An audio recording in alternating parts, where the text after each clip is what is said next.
इतने लोगों की मौजूदगी इस चीज़ को ज़ाहिर करती है कि लोगों की इसमें इंटरेस्ट है और ये मुआशरे के लिए इस वक्त ज़रूरी चीज़ है जो कि हो रहा है। एलीट भी आती है, आम लोग भी आते हैं, कोई ना कोई तबका तो इन्वॉल्व है ना। सच ये भी खुशी की बात है, पहले तो एलीट ऐसे फंक्शंस में आती ही नहीं थी, तो अब एलीट ने आना शुरू किया, तो एलीट को देख के दूसरे भी आएंगे। It's now much better. I think the way forward is to make them more diverse, to bring civil society. बस इसके ना वो ये था कि एक वहाँ एक पॉलिटिकल एनवायरनमेंट था, यूनियंस एक्टिव थी, एक डेमोक्रेटिक ट्रेडिशन था जिसको बड़ा सिस्टमेटिकली सैबोटाज किया गया और फिर डिमोनाइज किया गया, ये कह के तो बहुत वायलेंट हैं, ये तो लड़ झगड़ रहे हैं, ठीक है, और उसको ख़त्म कर दिया गया। तो दिस इज़ वन रीज़न, ठीक है ना। तो आई थिंक मैं ये नहीं कह रहा कि आप बिल्कुल ही सियासत आम कर दें यूनिवर्सिटीज़ में, बट एटलीस्ट यूनियंस तो एक्टिव करें ना, ताकि यूथ को पता लगे कि सियासत क्या होती है।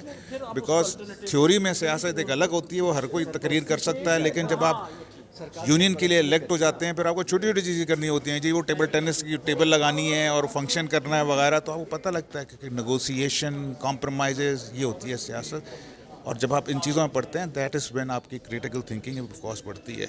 नहीं यार, ये पुरानी बात होगी, लीड का बल भी है तो मेरे ख्याल में हो रहे हैं, बिकॉज एंट्री तो फ्री है ना, ठीक है। ज़रा अंग्रेज़ी ज़्यादा बोली जाती है, लेकिन ये है कि लोग आते हैं। मैं तो कराची में ज़्यादातर इन्वॉल्व रहता हूँ। कराची में हर किस्म का लोग आता है, इनफैक्ट जिसको इंटीरियर सिंध कहते हैं, जो आउटसाइड कराची से बहुत ऐसे आते हैं यंग स्टूडेंट्स, वो हिस्सा लेते हैं, फुल पार्टिसिपेट करते हैं, सवाल पूछते हैं, ठीक है। तो बिल्कुल इनका फ़ायदा है, कुछ नहीं से तो अच्छा है। रोशनी से डरते हो, रोशनी तो तुम भी हो, रोशनी तो हम भी हैं, रोशनी से डरते हो। शहर की फजीलों पर देव का जो साया था, थिंक इसकी तो मैं आप कहूँगा कि फ़र्स्ट हैंड ऑब्ज़र्वर हूँ, because I run a publishing house. तो ताल्लुक़ हमारा एजुकेशन से है, रिसर्च से है, स्कॉलरशिप से है। मैं पढ़ाता भी हूँ बीकन हाउस नेशनल यूनिवर्सिटी में। सो एक तो वाज़े तौर पे एक तरह की हमारे पास एक स्प्लिट है, दो दुनियाएँ हैं। सो आप प्राइवेट यूनिवर्सिटीज़ में चले जाएं, वहाँ पे बिल्कुल ही और किस्म की प्रायोरिटीज़ हैं, बिल्कुल और किस्म की कल्चर है। पब्लिक यूनिवर्सिटीज़ में आएँ तो बिल्कुल ही हालात मुख्तलिफ हैं। प्राइवेट यूनिवर्सिटीज़ में आपको इस एटमाइज्ड सोसाइटी की, जिस माशरे में हम रह रहे हैं, और सिर्फ पाकिस्तान की या ग्लोबल साउथ की सूरत हाल नहीं है, ऑल ओवर द वर्ल्ड है, एक सिस्टमेटिक एटमाइजेशन हुई है हमारी सोसाइटी की।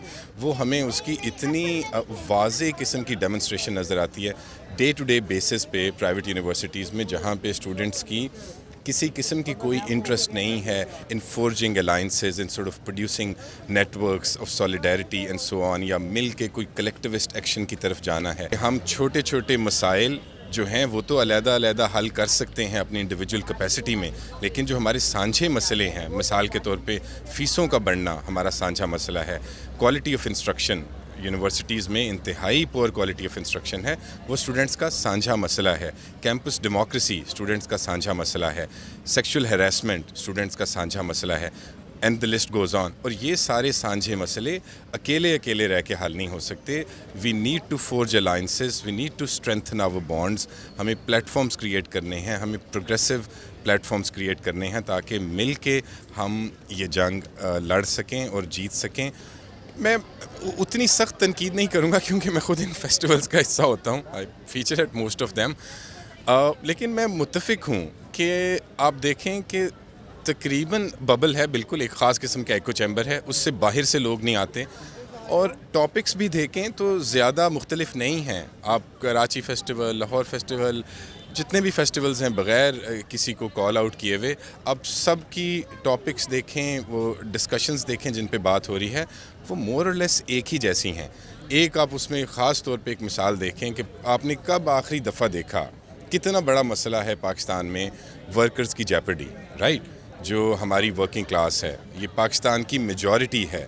आपने कभी देखा किसी लिटरेचर फेस्टिवल पे कि बात हो रही हो वर्किंग क्लास की, बात हो रही हो 90% की, उनकी वर्किंग कंडीशंस की, उनकी वेजेस की, उनकी बुनियादी तौर पे सोशियो पॉलिटिकल लाइफ की, लिविंग कंडीशंस की, एंड सो ऑन।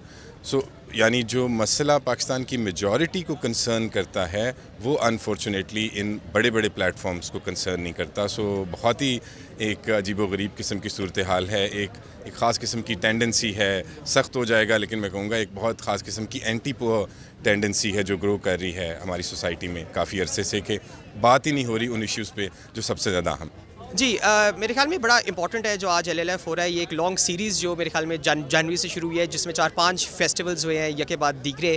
تو اس کا ایک بڑا اچھا امپیکٹ پڑا ہے لاہور کے اوپر, پاکستان کے اوپر, بیکاز ہمارے جو ڈسکشنز ہیں وہ یہاں بہت کم ہوتے ہیں. فرینک اینڈ اوپن ڈسکشنز بڑے کم ہوتے ہیں. تو بڑا ضروری ہے کہ اس طرح کے پلیٹ فارم ہو جہاں لوگ نئی چیزوں کے بارے میں بات کریں, نئے تھاٹس کے بارے میں بات کریں, لٹریچر کی بات کریں جو LLF کرتا ہے. پاکستان لٹری فیسٹیول ہوا تھا, وہ اس میں آرٹس کے اوپر بہت کام تھا. فیسٹیول ہوا, ہمارا تھنک فیسٹ ہوا, ان سب کا. تو یہ ایک کمبائنڈ ایفرٹ جو ہے بڑا امپورٹنٹ ہے, بیکاز ہماری جو یونیورسٹیز ہیں, جو ہماری ینگ لوگ ہیں, مطلب ہمارا 65% جو آبادی کا ہے وہ ینگ لوگوں کا ہے, تو ان کو اس طرح کی اپرچونیٹیز نہیں ملتی. تو بڑی اچھی بات ہے کہ لاہور اب ایک ہب بن چکا ہے, اور 4-5 فیسٹیول جو ایک کے بعد ایک ہوئے ہیں وہ یہ شو کر رہے ہیں کہ اگرچہ پاکستان میں بہت زیادہ مسائل ہیں, بہت حالات خراب ہیں, مگر کہیں ایک روشنی کی کرن بھی ہے جو کہ ان فیسٹیولز میں دیکھی جاتی ہے.